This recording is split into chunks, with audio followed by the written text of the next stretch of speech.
తనను ఎమ్మెల్సీగా గెలిపిస్తే విద్యార్థులు నిరుద్యోగుల పక్షాన ప్రభుత్వాన్ని నిలదీస్తాను అన్నారు బీజేపీ ఎమ్మెల్సీ అభ్యర్థి అంజిరెడ్డి. నిజామాబాద్, కరీంనగర్, మెదక్, ఆదిలాబాద్ జిల్లాల గ్రాడ్యుయేట్ ఎమ్మెల్సీగా బరిలోకి దిగుతున్న ఆయన రాష్ట్రంలో కాంగ్రెస్ ప్రభుత్వానికి బుద్ధి చెప్పాల్సిన అవసరం ఉంది అంటూ పిలుపునిచ్చారు.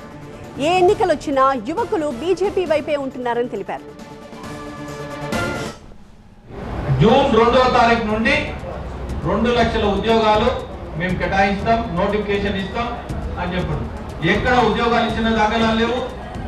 గతంలో ఈ బీఆర్ఎస్ ప్రభుత్వం ఏదైతే ఇచ్చిందో అది ఫిల్అప్ చేసుకుంటా అడప ఫిల్అప్ చేసుకుంటా వస్తారు. కేవలం 40,000 ఉద్యోగాలు చేశారు. నా ఆరోగ్య విషయంలో, విద్య విషయంలో అంతే, వైద్య విషయంలో అయితే, నిరుద్యోగుల విషయంలో అంతే.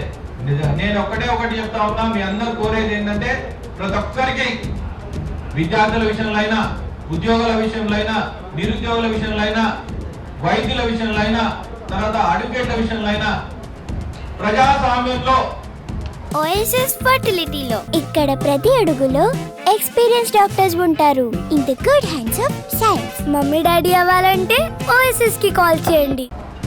ప్రభుత్వం ఎంతైతే ఉంటుందో ప్రతిపక్షం కూడా అంతే గొప్పతనం ఉంటుంది. అందుకోసానికే మండలిలో పంపిస్తే మీ గొంతు కనై మీ గురించి పోరాటం చేసి మెడల్ వచ్చి ఏదైతే వాళ్ళు ఇచ్చిన హామీలు నెరవేర్చిన దాకా మీ గురించి భారతీయ జనతా పార్టీ ఫైట్ చేస్తారని మీరు ఓటు అడిగినప్పుడు ప్రతి ఒక్కరికి చెప్పాలని నేను తెలియజేస్తా ఉన్నాను.